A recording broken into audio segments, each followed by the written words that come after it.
Hi, folks. I hope everyone's doing well.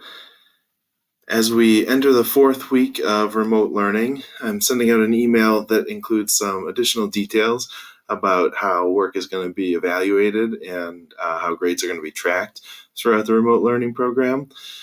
As I wrote the email, it ended up getting a little bit lengthy, so I figured it might help if instead I recorded a video kind of hitting the high points. You will obviously still have the text of the email, so if you want to read through, if you have any questions, that'll be the complete source of the information. But I figure everyone's time is a little bit tight these days, so maybe it'll help to sort of skim through a bit. One of the first topics is due dates.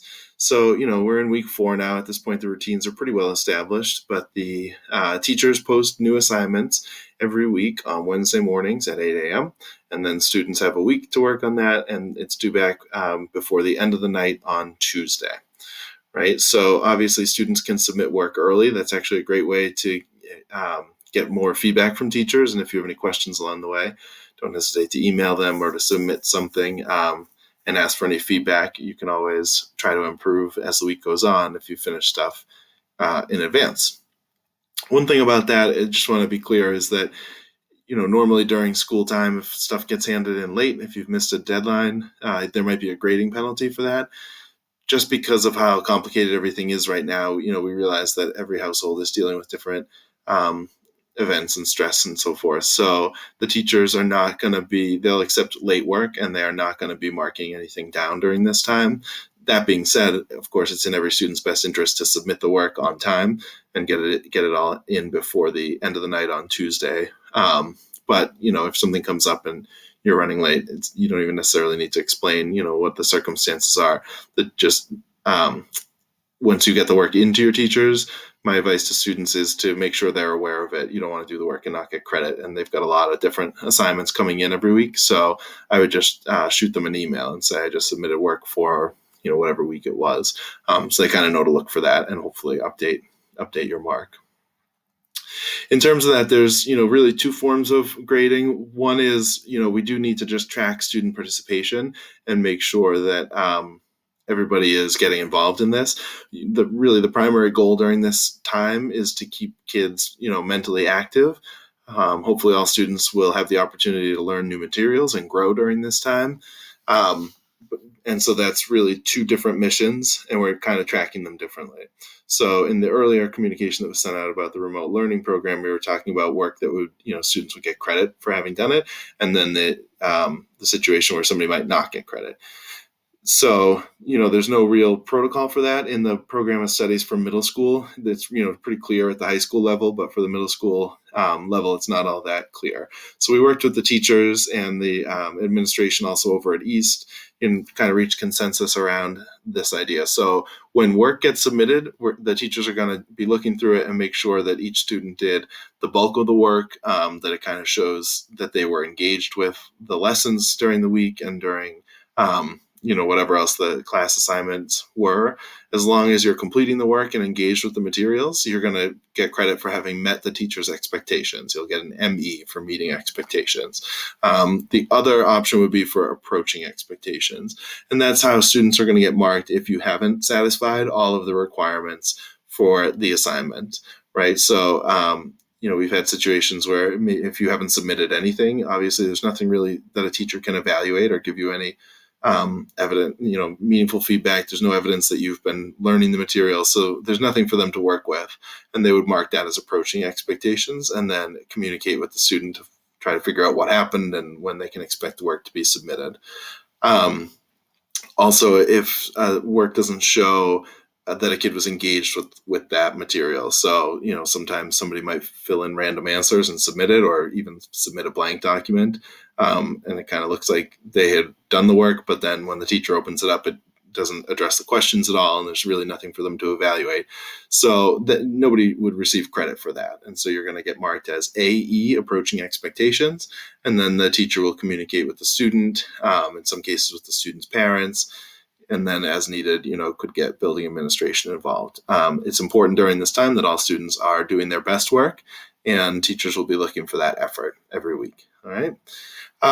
The other piece of learning is going to be sort of attained through teachers giving feedback to students. So in the classroom, we often have situations where teachers are going around and they're sort of looking at who's doing the work and who's plugging away and who's making good progress, and they can kind of give that feedback as they go. With remote learning, that's obviously not an option. So they're looking through the assignments and they want to, recognize whenever students are doing good work, but they also need to look for any errors or anything that was misunderstood and try to correct that as quickly as possible. So that's going to be done in feedback on each assignment, which is why it's really important for each student to go back and open assignments, look at them after the teacher has gone through them and read through whatever feedback is in there. It's really where most of your learning is going to be done during this time, by seeing if you've completed the assignment, you'll get credit for it, but then trying to figure out if there's anything you can improve on or anything that you might want to explore going forward. There's two ways the teachers are going to issue feedback. One is they might issue whole group feedback.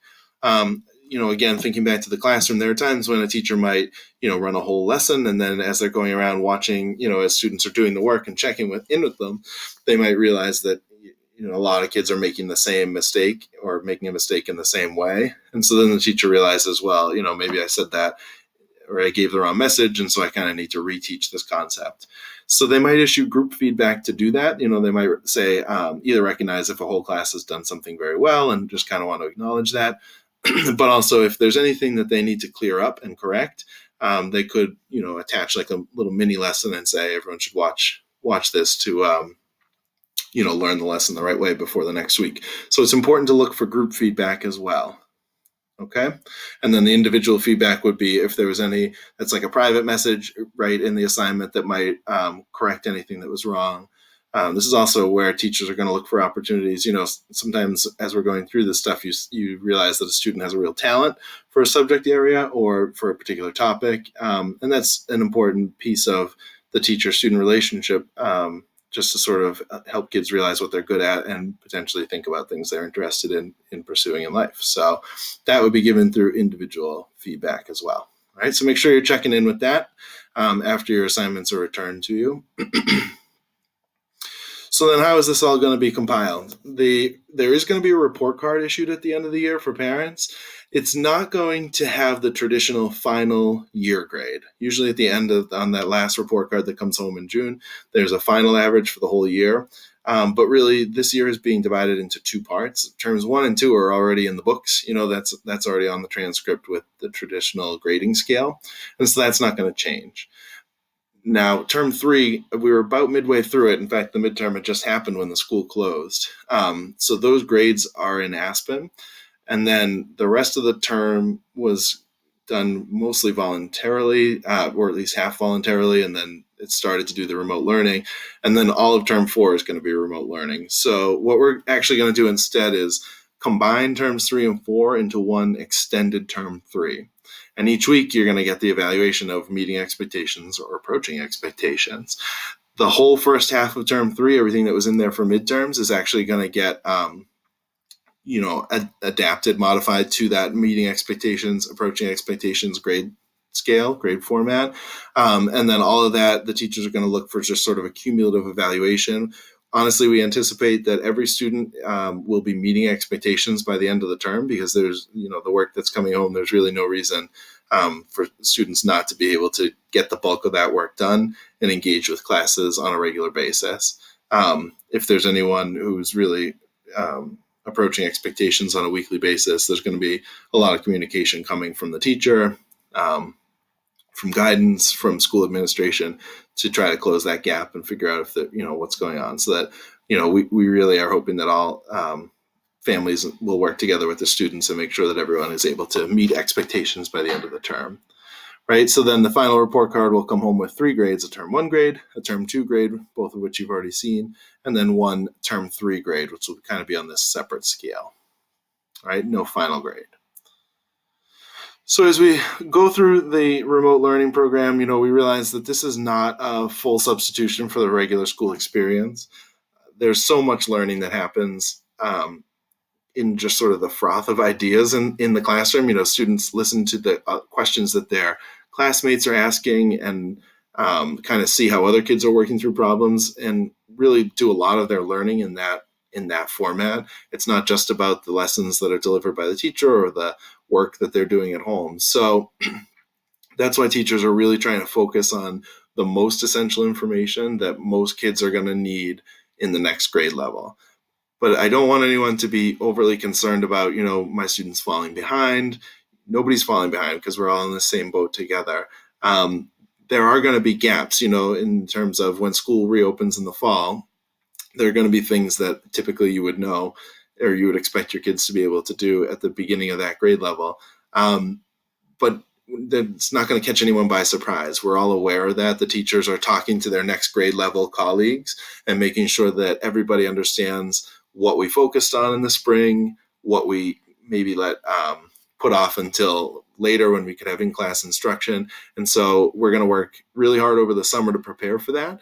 And then in the fall, the teachers are going to be working really hard together to make sure that they're closing any gaps that may have opened up during this time. So I really don't want any families at home to be worrying or stressing that their kids are falling behind during this time.